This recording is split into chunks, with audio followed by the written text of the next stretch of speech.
Alright, it's streaming now. Let me just double check the audio from as I get my water.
Alright, I'm back. That sounds good.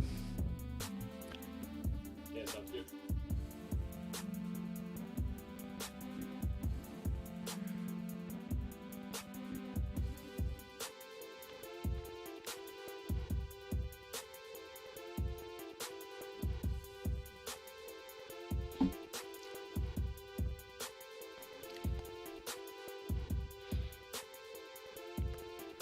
Have our next show scheduled for Monday, right? So we're going to do Monday at 11. That's what we decided.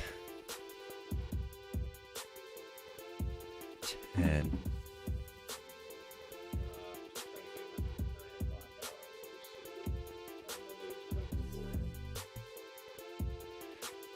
Yeah, 10 looks good for me. If that works for you.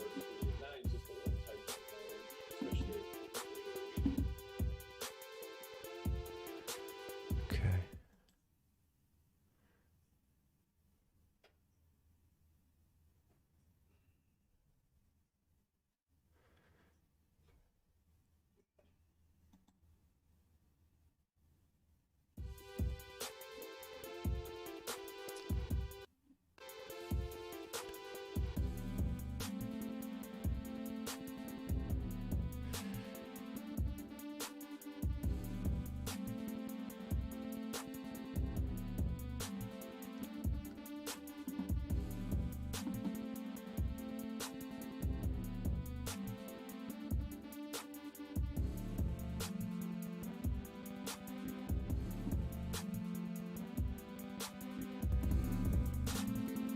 You gonna bring us in?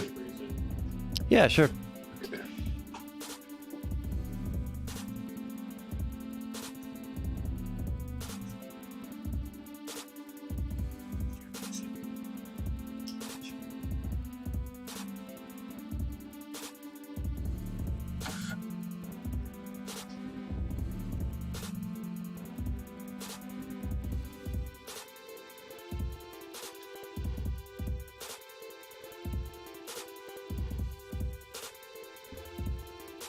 You got me into that that Twitch show. I've been watching that. Comes up on my feed now, so Wait, did you say? check in with the.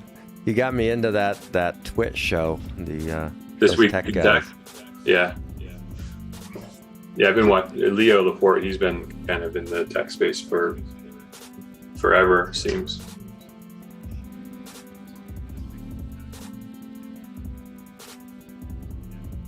We have a delay on our audio.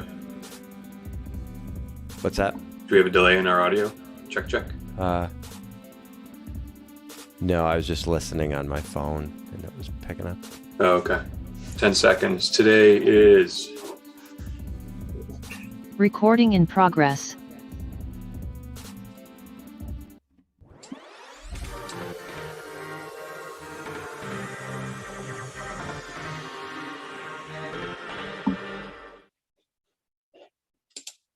Hello and welcome to episode 6. Eric Buhrendorf from EVERNET Consulting and Brian Williams from Northshire Consulting. We are Finance and Technology Insights. How you doing today, Eric? Doing pretty good. You? Good. A little bit of a long weekend. We went up to see my mother. We took a half day on Friday and went up to see my mother. She's a little bit north of Albany, so about a 3-hour drive. Originally planning to stay until Monday, but then there was with that storm and everything, we left about noon on Sunday and came back. So we didn't get much here in Connecticut, but her area and along the Hudson in New York, they got a little bit more. Yeah, we didn't do too bad. There was a weather front, I guess, that came through. Just didn't amount to much here in Hartford. So. No, not much at all. We ended up bringing my mother back since she kind of got shortchanged on the weekend, so she came back with us and she'll stay here for about a week or so, and then she'll head out. So that worked out.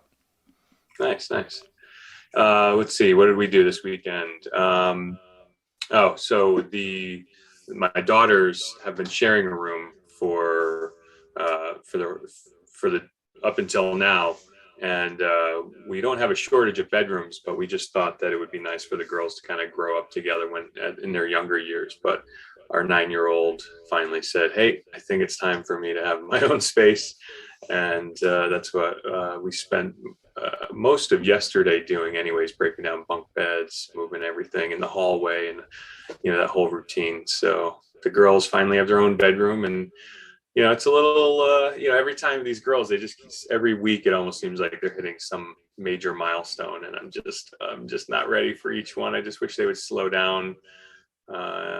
But they're growing fast, and I'm proud of them, and it's fun to watch them grow, but I just wish they would slow down a little bit. So yeah, it's not going to stop. The milestones will keep coming for the next few years or no. So, I mean, same thing with Luke here. Obviously he's 3 years old, so it's like, the first time he goes over the refrigerator and gets his own water, like from the refrigerator, it's like, oh, well, that's pretty cool. That's one less thing I have to do, but one less thing he needs me for, right?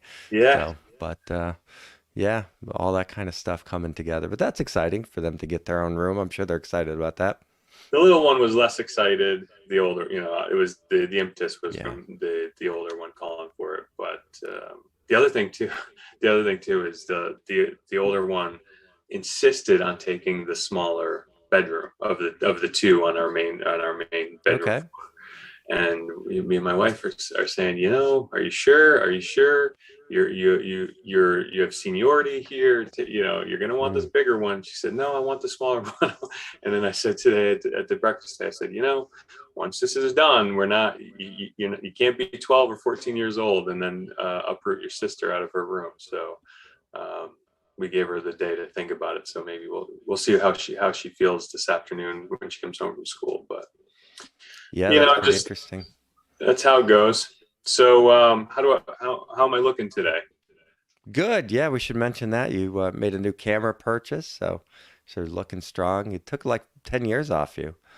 I have to make sure I have a whole makeup routine now to make sure that I'm not shiny for the video.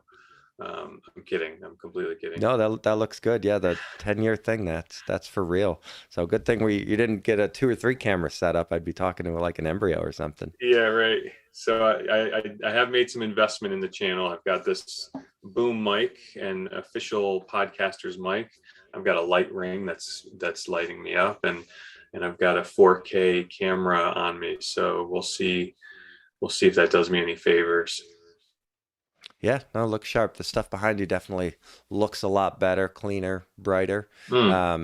Yeah, so we're episode 6. So for anybody that's been following along, we kind of looked at that. Episode 10 is the benchmark because Eric and I did not know each other. We didn't know how this was going to go, so we're looking to get a feel for the consistency of it and if we enjoyed it. And we figured 10 episodes would be a good mark. Getting through, we started in early December, I think maybe the second week there. And so this is episode number 6, so got about a month or so ago. Starting to feel routine. What do you think? Yeah, we've had some holidays to deal with. Obviously this is one of those weeks too, so recording on a Monday, you're always going to get that. So, there'll be a few throughout the year. So yeah, I think Monday works. We've played around with the time a little bit. I think we'll get consistent in that 10 or 11 range on Monday, and then Monday mornings work, except if there's not a holiday, so the audience can expect that we'll be a Monday show. We're recording live on our YouTube.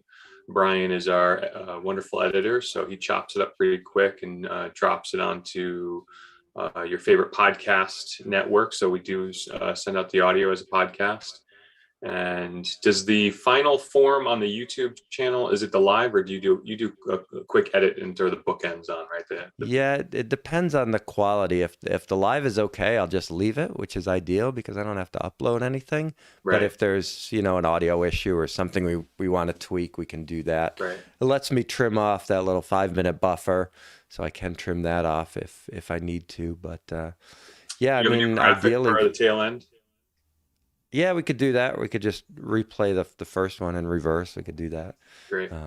Hey, real quick, put like a right at the end. We could put like a contest or something, and if somebody actually watched all the way till the end, we would know because they'd enter themselves in the contest. Right. Hey, real quick, how does my bobblehead show up in the 4K? It actually does not on the split screen. Oh, I'm cropped out. Okay, sorry. Yeah, when you go full screen, give me a wide right shot. there, do you see it now? Yep. There it is. That's actually a bobblehead of me that a friend made online a bunch of years ago. And apparently you can upload a photo of yourself and they can make a bobblehead of you. So that's been on my desk for a million years. Those hands look pretty deep in those pockets there. Well, I don't know what you're... Well, you know what Confucius says, man with hand in pocket feels cocky. Yes. So yeah. No, that's good. Yeah, and we have the logo here, and that, if anybody's looking, that does not block out anything. So we were not putting it there to block out something on Eric's shelves. So we got his bobblehead next to the logo there. So yeah, that's good. So we are 6 episodes in. We're gonna probably schedule to get together in person, which Eric and I have only done once. So we're gonna get together in person, late January, early February, and iron out. You want to do a recording in the reel?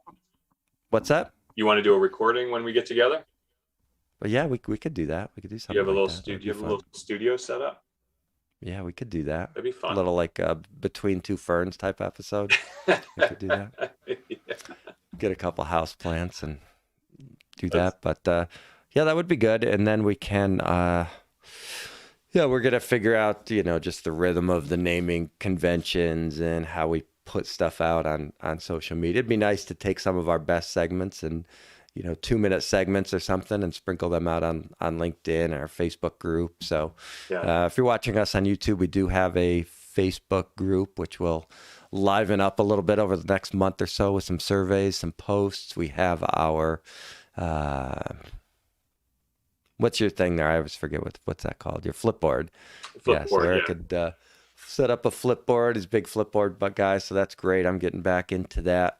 Flipping some articles in there, and eventually when we get enough audience out there, that will be our, we'll put some of our topics out there and let people vote on what they want to listen to. So that would be a fun feature. I'd be into that, Yep. One of the cool things.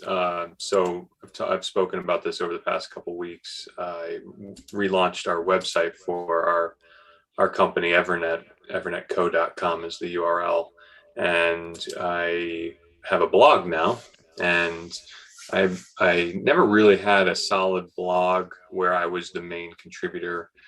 We had some content that we would, put up, and it was good content, but it wasn't from the horse's mouth, so to speak. So it's one of the things that I'm doing now. I'm trying to get at least a blog or two written a week about something useful and something of value to our client base. And one cool thing about it is we can flip my own blog entries to Flipboard. So as Brian said, we use Flipboard as a news aggregator, where we like to pin articles that we find interesting and relevant to our space. And if you go to Finance and Technology Insights Flipboard page, you should see my blog entry is the latest entry there. And that's actually my words, my written word, posted on our blog page and pinned right on Flipboard. So I don't know. Yeah, that's good. Do you wanna? You can share that if you want on your screen. I think I gave you you have some capability to. Let's see. I don't know. I don't want to break it. I don't want to break the internet. Do you have a blog on your Northshire? I don't. Yeah, most of my stuff has been video because I can't misspell anything in video.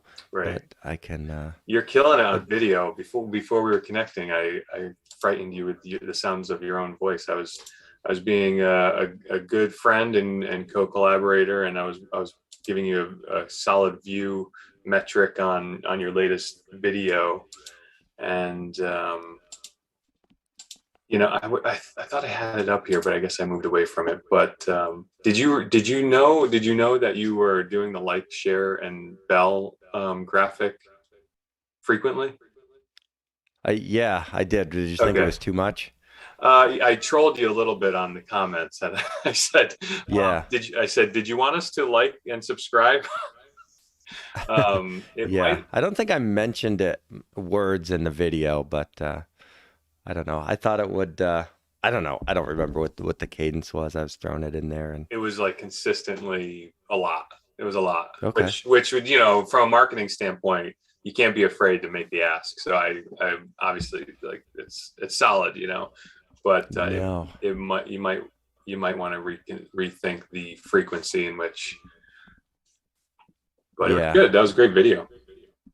Yeah, that was one that I had just kind of a little bit different format. I'd kind of done some screen share and bounced back and forth, and it's one of those where I didn't want to do. I was familiar, obviously, with the subject, but I didn't want to do too much research in advance. I almost wanted to sort of discover it along with the viewer, like, oh, this is what they have on their website. That's a great feature.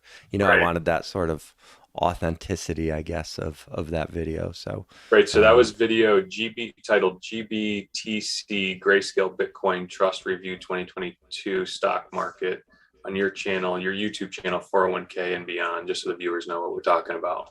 And your production is great. I mean, was that scripted? Did you have a light script there, or just? No, I didn't have any script. What I did is my outline was basically I'd lined up the tabs across my screen and just said, all right, these are the 4 tabs I'm going to use. It'll probably be about 15 minutes. I'll just go tab to tab. And then when there was like a point of emphasis, I just went back to full screen, and that was really it. That's great. I should really get into I should do that for EVERNET and talk about the software and technologies and things, and you make it look easy, so good on. Well, yeah. We're actually kind of, I bet if you put us together that would probably work. So you're doing the blog stuff. You should probably be doing a video that accompanies that blog, right? And then it's all one sort of synergy thing, and then you put the video on your blog and whatever. And I'm not great about blogging. I should be putting the content in a blog to match my videos and putting that on the website. So it's better putting it all together. From a marketing, I mean, this is all about marketing, right? It's all about positioning us as subject matter experts in our respective fields, and building kind of a groundswell movement around the individual as a brand, and to tie it into the company. And, with all things marketing is a wheel with many spokes. And you've got, digital ads like Google AdWords, ads on social media, Facebook, LinkedIn, TikTok. Those are called digital ads. SEO is another spoke. That's search engine optimization.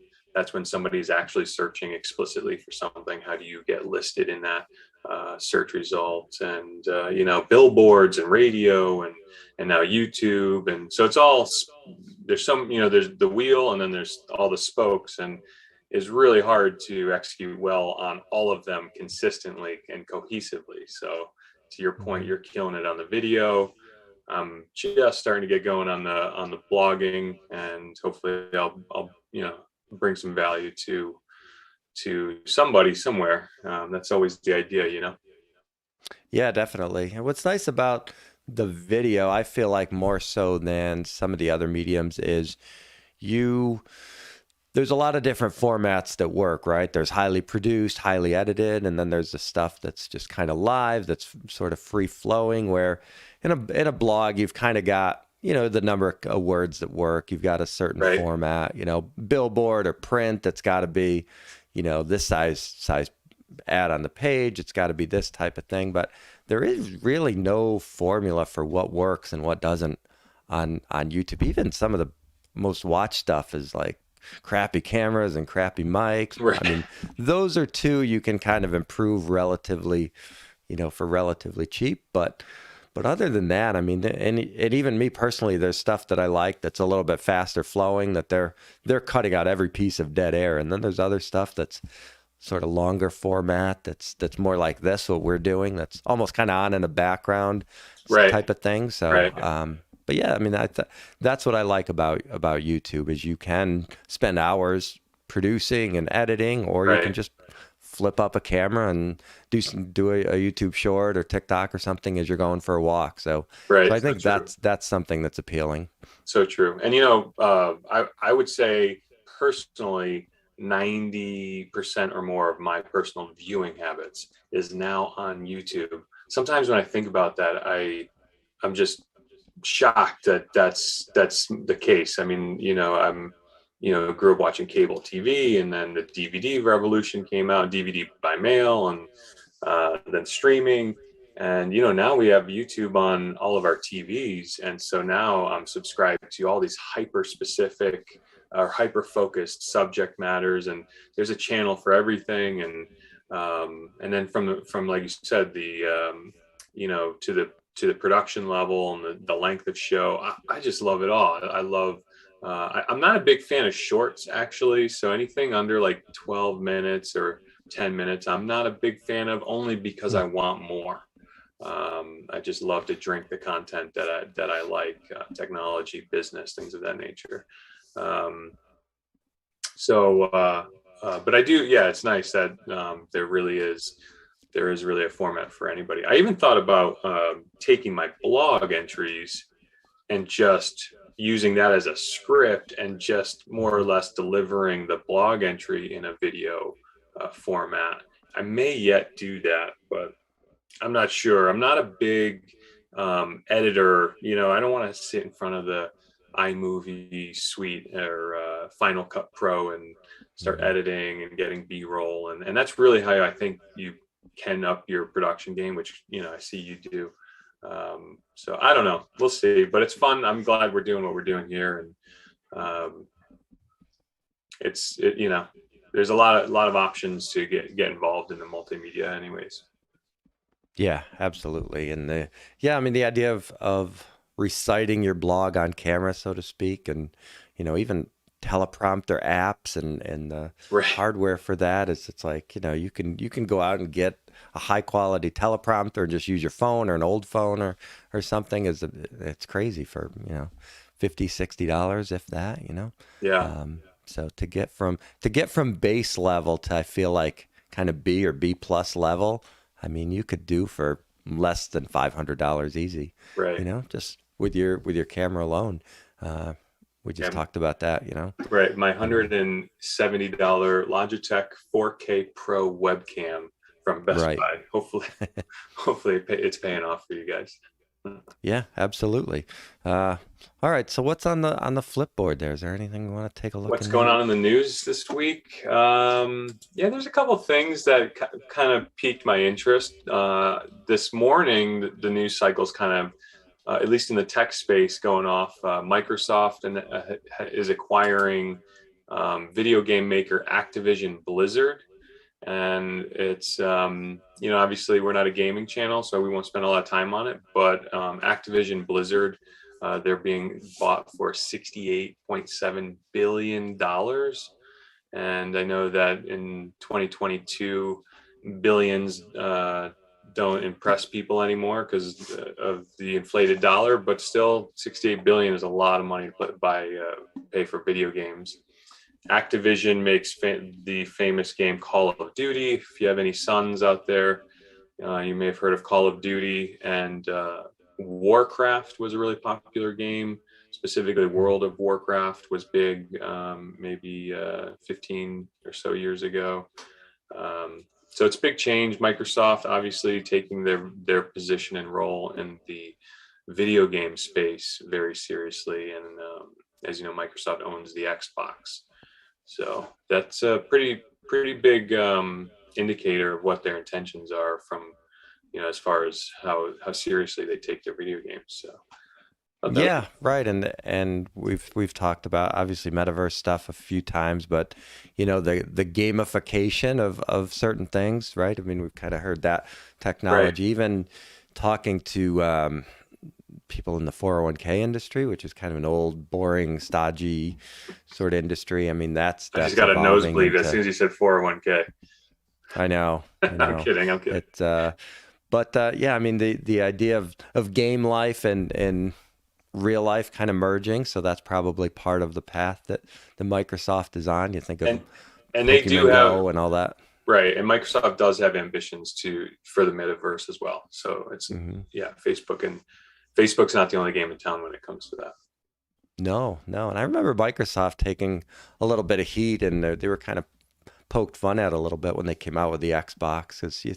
I mean, now it's like that's probably even more than I don't know. I guess right there with the PS5 and stuff. But we kind of mocked the Xbox when it came out, right? Yeah, you probably remember that. It was like, what are they gonna like put on their Xbox, like Excel games, or what are they gonna do here? Yeah. I do remember that.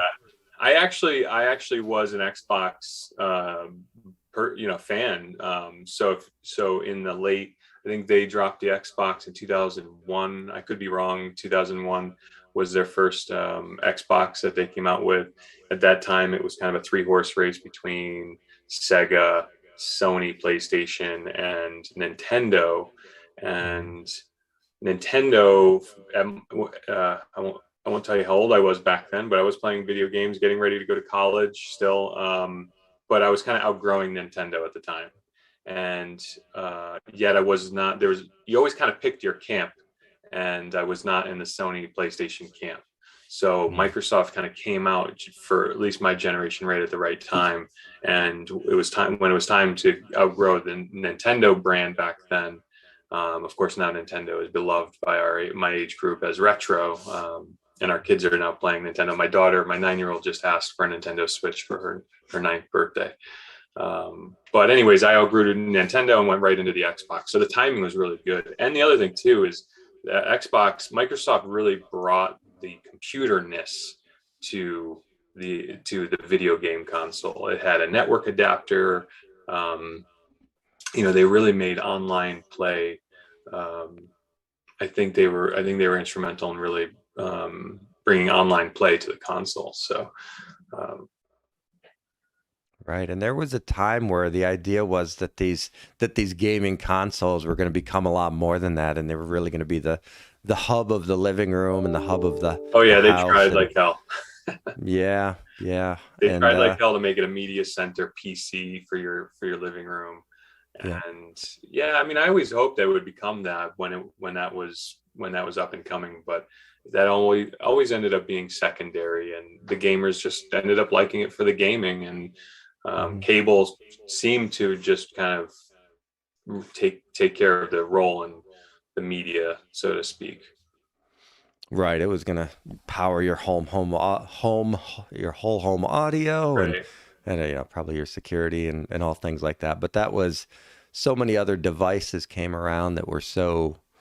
The interfaces were so slick and everything. It's like nobody wants to log on to their gaming console to change their Sonos station or anything like that. So, nothing's more exciting than having your TV or DVD player crash just before you want to watch a movie.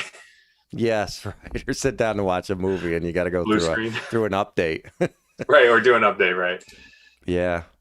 So anyways, big news on that. It'll be interesting to see how the industry responds to that. But definitely a clear signal that Microsoft's sending to the industry, saying, "Hey, we're very much still here." What else is in the news? Anything you see? I got another one I want to talk about, but if you got one, go. Well, yeah, no, I mean this is probably yours anyway, but the your USB tape drive thing, I thought that was kind of interesting. It reminded me of, I don't know if you're a Silicon Valley fan on HBO, but there was a season when they went totally in a different direction and they were producing this box, and it was like the funniest thing because they were supposed to be this online play, and then they went into hardware because they needed to make some money. But anyway, long story short, that's what it reminded me of when I saw that, and I thought that was pretty funny. But yeah, I Yeah. mean So the there article, is. the article headline is hilarious. When I saw it, it's from techradar.com. The headline is this super fast USB tape drive could make cloud backup a thing of the past for you. And I couldn't help but laugh. I've been in the IT realm for, about 20 or so years. And, when I started, we were backing up servers with tape technology, which is no different than it essentially the same thing as what you would have in your Trans Am in 1988. It was like a cassette tape. It's like a magnetic tape on reels. And when I saw this in 2022, I just couldn't help but laugh. But evidently they've got them working very fast. And the use case, you might even be able to speak to this, but the use case is obviously the data that gets created from video production is massive, right? What do you think? Yeah, absolutely. I think of this same thing about the old tapes. You'd have like the 1 week rotation, right? So you'd have the 7 tapes, and then next Monday you'd be like, well, we made it through a week and we didn't need this, so we'll overwrite the previous Monday. And Right. people were taking the tapes home in their briefcase. That was kind of their disaster recovery plan, but they worked. I mean, it wasn't the worst system at the time, Oh, but I got to tell you though, I lost a lot of sleep on those systems because they worked, but they didn't work. I mean, the error rate that we would get on the tape was so high so frequently. It was not uncommon that a tape was corrupt or the tape had really an error rate that was outside the comfortable threshold that we would configure. And then the amount of times that Susie, office worker, she left the tape at home, so she missed the backup routine or the backup schedule, so they're now a week behind. And it was definitely a technology that I was happy to see get replaced by cloud-based backup, which is something we recommend for all of our clients, for all of their computers, all of their servers. And just seeing an article just celebrate a tape backup drive, it's just but then again, the use case, for video production, the internet still is not fast enough to offload significant volumes of 4K file. I mean, right now we're 43 minutes in recording. You said you're going to record this in 4K to capture the benefit of my new camera. What do you think the file size is going to be? And do you see a metric by any chance in your software that shows yeah, good question. what So the I file did size is? I did a 4K video last. Oh, that's a good question. If it was, I can't remember if it was HD or 4K, but that was about 2 gigs for a half an hour worth of video. Two So 2 gigs for half an hour? That seems low. yeah, so it must have been uh, HD, not 4K. Yeah, the Yeah. 4K files are big. They're gonna be twice that size. So If I do a Google search, 4K file size. Here's a quick response. Shooting in 4K is a whole new thing. A single minute of ProRes ultra high definition is around 5.3 gigabytes so the per minute of 4K is 5.3 gigabytes. that doesn't sound right, does it? That sounds more what my expectation was. A single hour of 4K footage can be a whopping 318 gigabytes. It's a lot. Yeah, that's interesting. And I mean, that may vary depending on codecs and encryption, encoding and compression, but Hmm. that sounds more like what my expectation was of that. And I got to tell you, Yeah. my computer is, I'm not seeing the software that we're using to record and see each other is very laggy. Yeah. So I didn't want to say anything, but hopefully the recording comes out okay. Yeah, I think so. If not, we can adjust the audio backwards or whatever. We can kind of slide that and match it up if we need to, but Right. hopefully we don't have to do that. But anyways, coming back to the article, the benefit of tape backup would be if we created all these audio or video file 4K video files, and for whatever reason you had an imperative to back up those files, the cloud would probably not be practical. So a inexpensive tape backup system would probably make that still a very relevant technology. So I laugh, but there's somebody out there producing 4K footage that probably wants a backup of something. Yeah, and even if it's some sort of long-term archival, you think some library or something, or Certainly government, that kind of stuff, Right. A vault somewhere of all these tape drives. So True. Yeah, there's definitely a use. And the funny part about the tapes was when we got to that crossover where you could do online backups and everybody was like, I don't want my data online. It's like, yeah, but you put it in your briefcase in your back seat while you went to Stop and Shop, Right. and it's like, how secure is that? But that is a sentiment that I have to interface with almost on a weekly basis. Mm-hmm. I get an email from a client or prospective client, usually a prospective client, saying, hey, we're really looking forward to signing up with EVERNET and having you guys take care of our systems and all that stuff. But don't even talk to me about cloud storage and cloud backups. I don't want my data on the cloud. But here's my information, and I'm looking, and here's a signed contract. And that's all via email, by the way. Right. So very much in the cloud if you're using email. Mm-hmm. Very much in the cloud if you're connected to the internet. So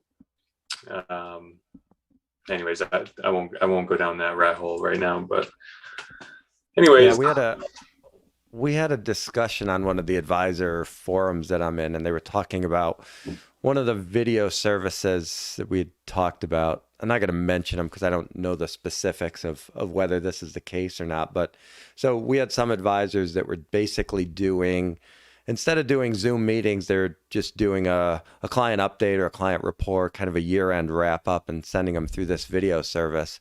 And then they were like, well, wait a minute, where are those videos being stored? Are they archived somewhere? Do I send it? And so that brings up a whole nother area of confidentiality, and the group was just sort of trying to figure out how that stuff work and compliance standpoint and all that stuff. And then it's like, oh, never mind. We'll just go out to their house and meet them at the dining room table or whatever, because yeah, I mean, that is a concern. Anything that's, forget data, a file that's saved somewhere, even if you're streaming with somebody on Zoom and there's no intent on recording it, well, that could still be intercepted along the way. That's still, there's still security and privacy issues there. Yeah, I mean, when we consult our clients, we have many doctors, lawyers, accounting companies, CPA firms, brokerages, and things like that. And the fantasy of total security is just that. It's a fantasy.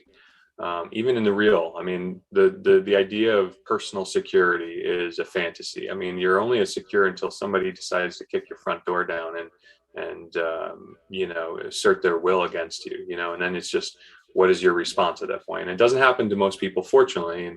But there's a little bit of, safety in numbers and the school of fish thought, there's, so that's kind of how it is. So, there's people who eschew using computers or the internet for their business because they don't want to deal with the security issues, but they're really foregoing significant capital and efficiency gains that they can get with the tool.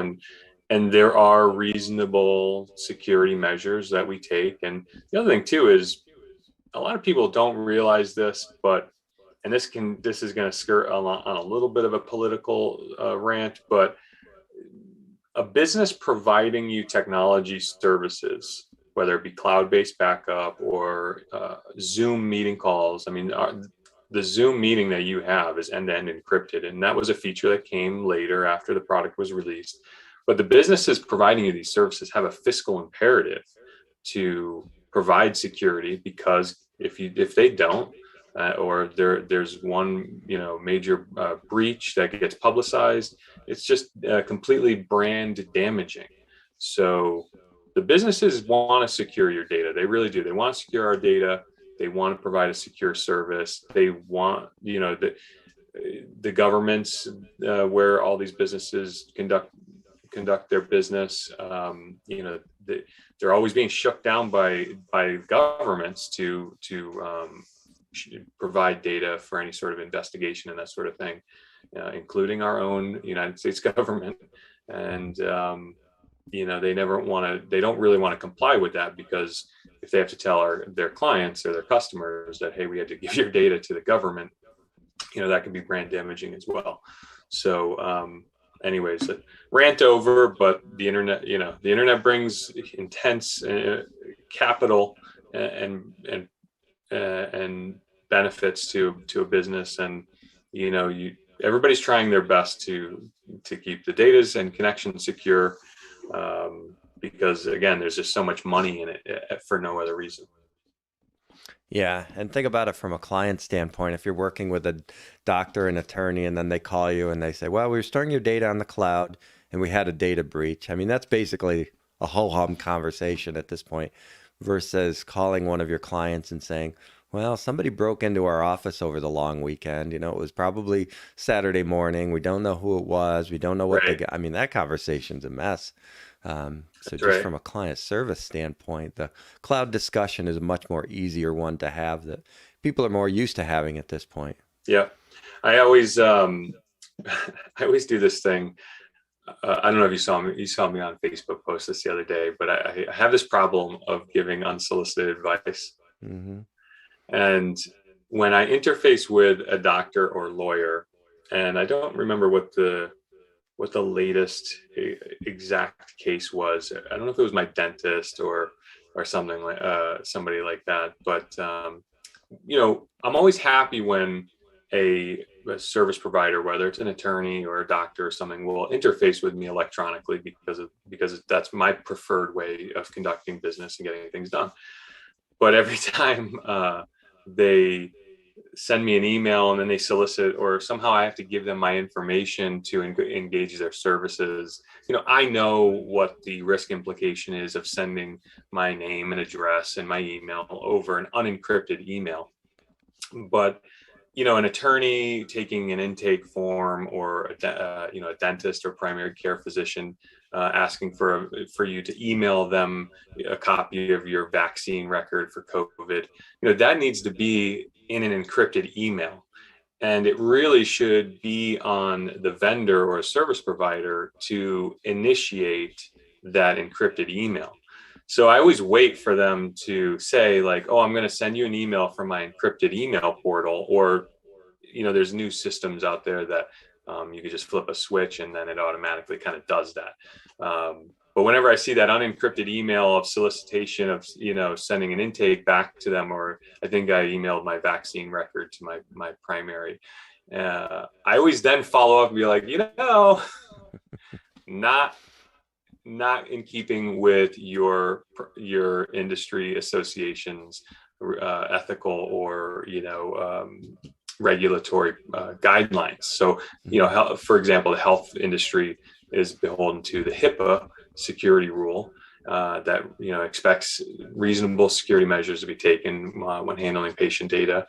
And even now, attorneys, law offices, if you engage an attorney and they're asking you to send financial affidavits or any sort of sensitive information, they have they have an ethical obligation, at least to their the American Bar Association and all of their regional associations, to handle your data sensitively, and that means sending and using email encryption.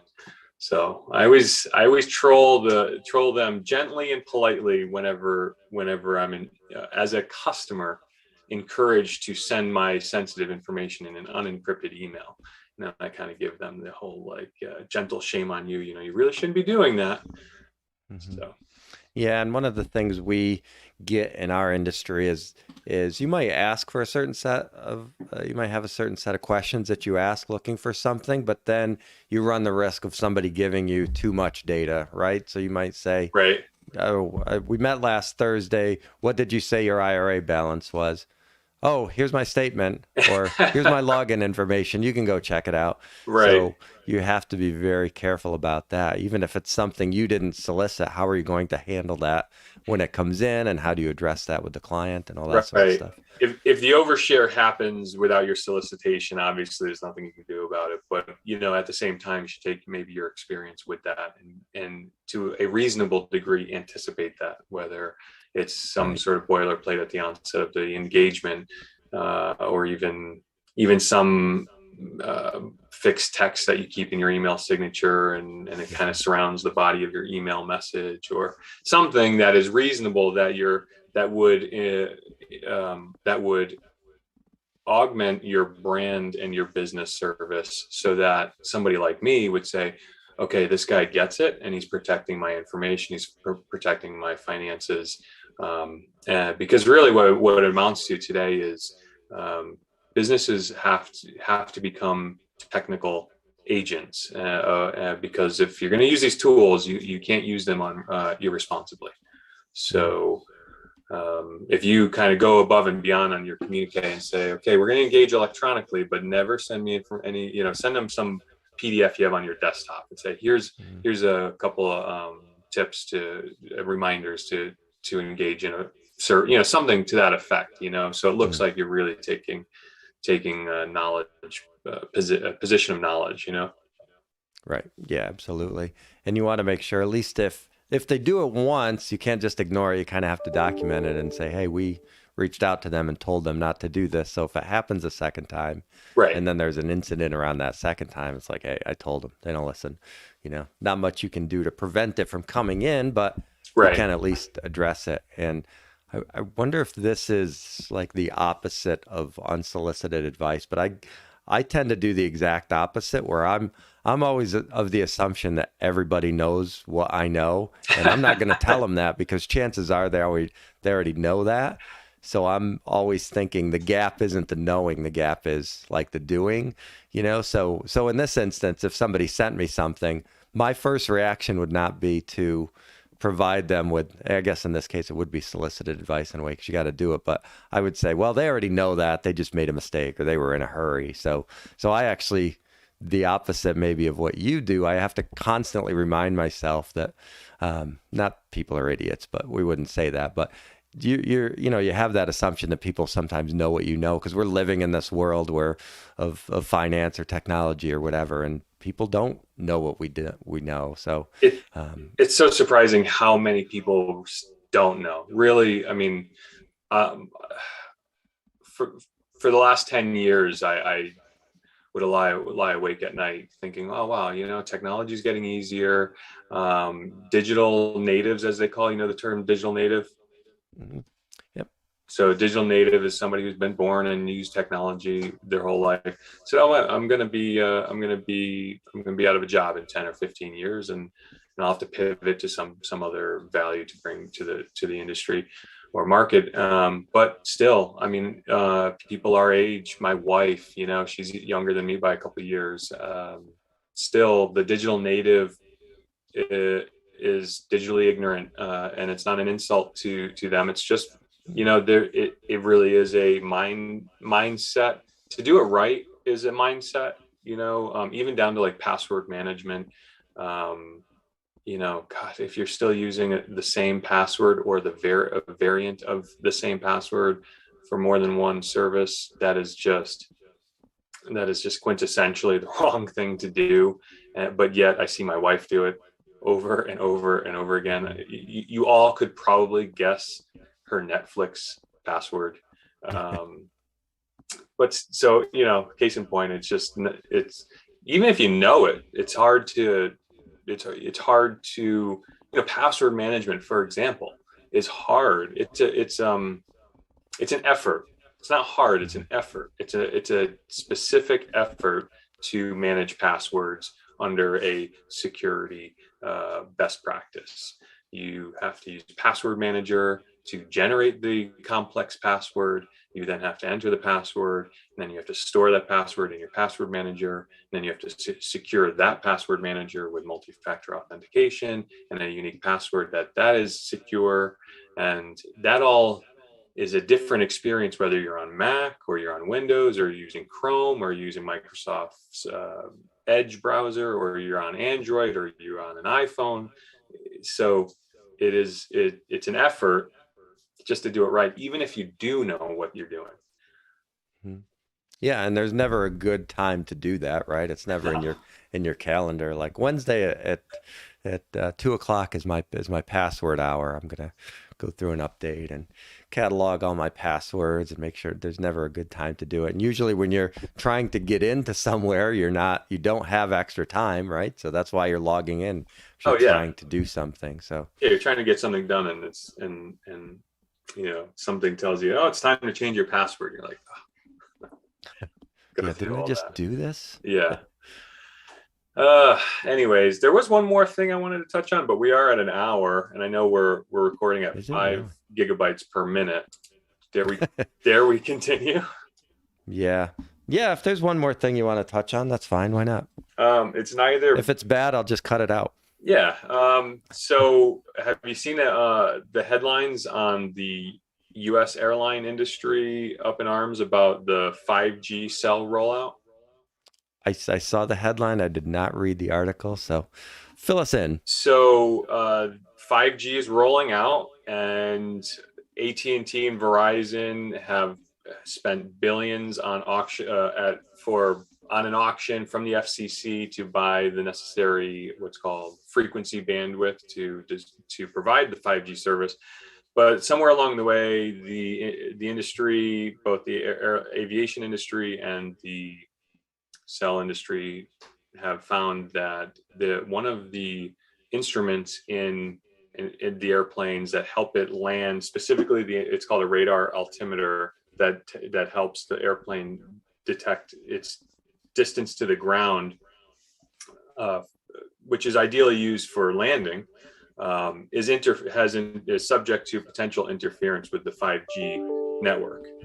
So, and I didn't do a deep dive on the history of how they were kind of coming to this cliff, but apparently, was it yesterday or tomorrow? Verizon and AT&T want to light this up, this 5G, and they basically told the airline industry to pound sand. They said, we're turning it on, we're following guidelines, and good luck, everybody. So it's kind of this cliff that the FAA or the airline industry and the cell companies were heading to, and they just went over it. So the headline that I'm looking at right now is on NBC News. The headline is U.S. airline CEOs warn of catastrophic disruption from 5G rollout. And so what do you think of that? Well, I'm asking you as the pilot, is that a real threat or not? Well, the radar altimeter is a very real tool in an airplane, and having to know how far above the ground you are is a very important piece in aviation. It's not the only tool in the plane to detect your distance above the ground. The instrument landing system called the ILS has what's called a glide slope indicator. So, and I think that is different than the radar altimeter. The radar altimeter is a device literally sending radar signals downward from the aircraft and then responding back, and it's able to detect how high they are above the ground. But an aircraft on an instrument approach, using what's called an ILS on the instrument landing system, is not using a radar altimeter. I think they're supplementing their information, their height above ground, with the radar altimeter, but it's not, I don't think, the primary tool that an aircraft is using to safely land. So